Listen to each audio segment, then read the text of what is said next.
Assalamualaikum warahmatullahi wabarakatuh. Perkenalkan, nama saya Desiri. Pada kesempatan kali ini saya akan bertemu dengan salah satu pendeta yang ada di sini, yaitu Pendeta Hendra. Pada kesempatan kali ini saya akan berbincang dengan beliau terkait dengan pandangan beliau terkait pandemi COVID, dan juga akan mencari kisah tentang berdirinya tempat ibadah ini, karena bisa dikatakan ini adalah vihara terbesar yang ada di Kalimantan Barat. Sekian, terima kasih. Wassalamualaikum warahmatullahi wabarakatuh. Sebelumnya, perkenalkan, nama saya Sirin.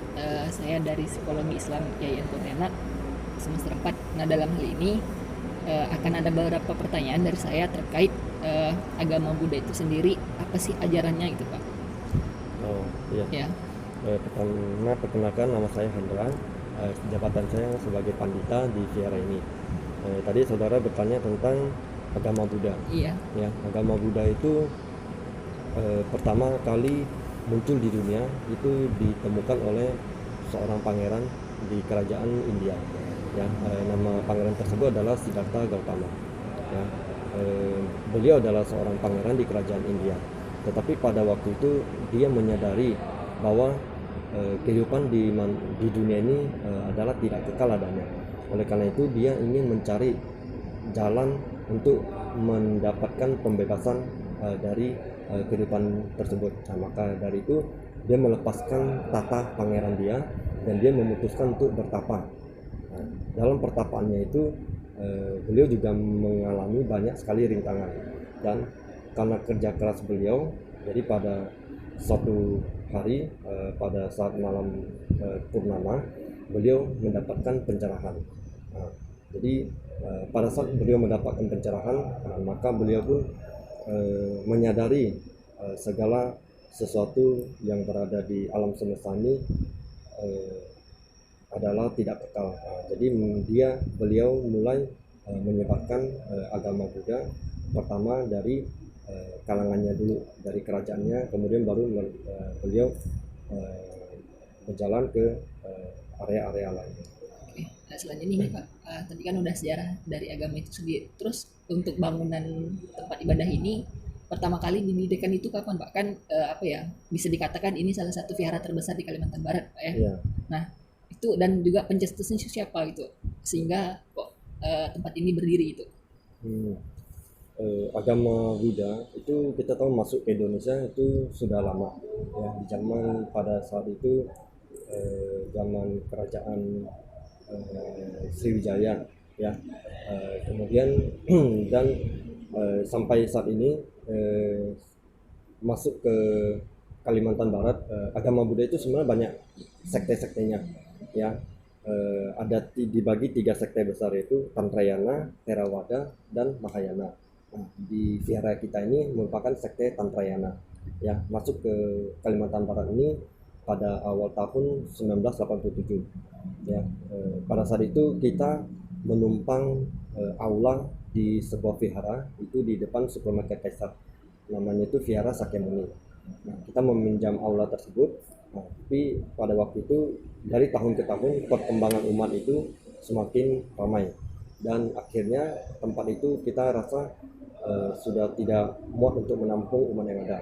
Oleh karena itu para pengurus berembuk supaya mencari jalan keluarnya. Nah, jadi pada saat itu para pengurus bahu membahu mencari donatur, mencari sponsor supaya bisa membeli sebidang tanah di sini dan membangun vihara yang cukup supaya bisa menampung para umat. Vihara ini pertama kali dibangun itu tahun 2000 dan selesai itu tahun 2004. Jadi butuh waktu ya sekitar 4 tahun. Terus ini kan tadi Bapak bilang ada 3 sekte ya. Ya. Nah, perbedaan agama sekte ini dari sekte yang lain apa itu, Pak? Perbedaan sekte itu hanya adalah tata cara dalam melakukan puja baktinya. Nah, tapi pada dasarnya tujuannya itu adalah sama. Terus nih kan Pak, sekarang nih lagi marak sekali ya COVID-19 sejak tahun 2019 ya. Iya. Nah, bagaimana tokoh agama ini menyampaikan gitu ke masyarakat bahayanya tentang COVID ini? Kan masyarakat kita sekarang ini ya bisa dikatakan ya acuh tak acuh terhadap protokol kesehatan yang diterapkan oleh pemerintah. Iya, betul. Kita sebagai eh, para tokoh agama itu selalu mensosialisasikan dan selalu mengingatkan para umat kita. Pertama adalah untuk menjaga protokol kesehatan, ya, yaitu menjaga jarak, mencuci tangan dan memakai masker. Kemudian di vihara sendiri kita juga mengurangi kegiatan yang ada di vihara.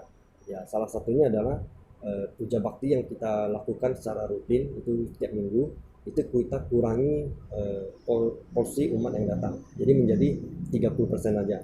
Jadi para umat juga yang datang itu kita batasi jaraknya. Ya, kemudian sisa umat yang tidak bisa datang kita lakukan secara daring, yaitu secara lewat Zoom. Jadi mereka juga tetap bisa mengikuti puja bakti tapi di rumah masing-masing. Dan selesai dari puja bakti itu, dari pemimpin upacara itu juga ada memberikan ceramah, ya, menyadarkan supaya para umat kita, khususnya umat Buddha, itu bisa mengikuti kebijakan yang diberikan oleh pemerintah, ya, antara lain yaitu menghindari kerumunan, ya, tidak banyak melakukan aktivitas di luar. Jadi tetap menjaga protokol kesehatan dengan ketat. Oke, terus setelah disosialisasikan, bagaimana tanggapan mereka nih Pak? Kan nih ada kadang ada mereka yang tidak terima karena kan mungkin mereka ingin sekali atau sudah lama ya, bahkan sejak 2 tahun lalu ini apa namanya sudah lama mungkin tidak datang ke tempat ibadah ini. Nah, bagaimana tanggapan mereka terkait pembatasan ini gitu Pak? Terkait pembatasan jemaah yang ada di sini.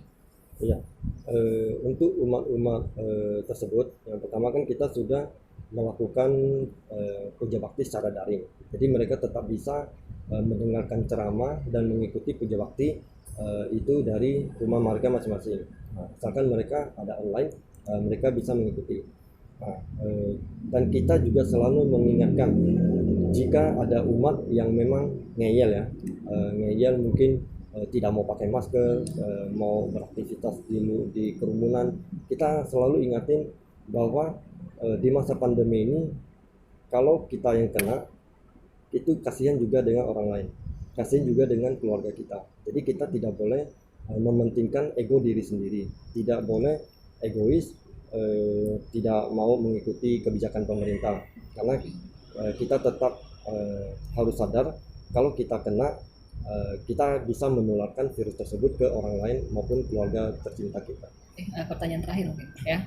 Ini terkait menurut pandangan Bapak nih tentang COVID ini bagaimana sih Pak itu? Kan udah lama nih. Tapi belum juga ada titik temu terkait apa ya? Penghentian atau penyebaran ini belum ada titik terang gitu Pak. Bahkan sekarang beredar bahwasanya COVID di beberapa daerah tuh makin apa ya? Makin banyak itu kasusnya Pak. Nah, pandangan Bapak terkait ini bagaimana gitu Pak? Ya, kita lihat penambahan kasus di Indonesia, ya, khususnya di beberapa daerah sampai dinyatakan zona merah. Nah, itu kita selalu sounding ke para umat kita, jangan sampai kita khususnya di Kalimantan Barat ini, khususnya di Pontianak dan Kuburaya menjadi zona merah karena kita tidak mau mengikuti protokol kesehatan yang dikeluarkan oleh pemerintah. Pandangan kita terhadap penyakit ini, karena ini adalah virus, merupakan partikel yang kecil, jadi kasat mata kita tidak bisa melihat, mau dibilang tidak ada tapi nyata. Nah, yang bisa kita lakukan kita mengikuti sesuai anjuran pemerintah. Jadi tetap menjaga protokol kesehatan dan kita juga terus biasa kita setiap selesai puja bakti kita ada melakukan pelimpahan jasa untuk para pasien COVID yang meninggal. Ya, kita ada menyalurkan jasa, melimpahkan jasa ke mereka supaya mereka itu bisa kelak terlahir di alam yang lebih bahagia. Nah, tadi kan Bapak bilang pelimpahan jasa itu sendiri apa ya Pak maksudnya? Kenapa? Pelimpahan jasa tersebut kepada para korban COVID yang meninggal. Pelimpahan jasa itu seperti doa. Ya, doa kita buat para pasien yang meninggal karena COVID. Ya. Oke, terima kasih Pak Wai atas waktunya. Mohon maaf nih telah mengganggu mungkin aktivitas Bapak yang ada di sini. Kami dari kawan-kawan mewakili dari mahasiswa IAIN, terima kasih banyak nih Pak. Ya, sama-sama. Karena telah memberikan waktunya pada siang hari ini untuk menyambut kami dengan rahmah Pak ya. Meskipun di tengah pandemi COVID ini. Pak, terima kasih Pak ya. Ya, sama-sama ya.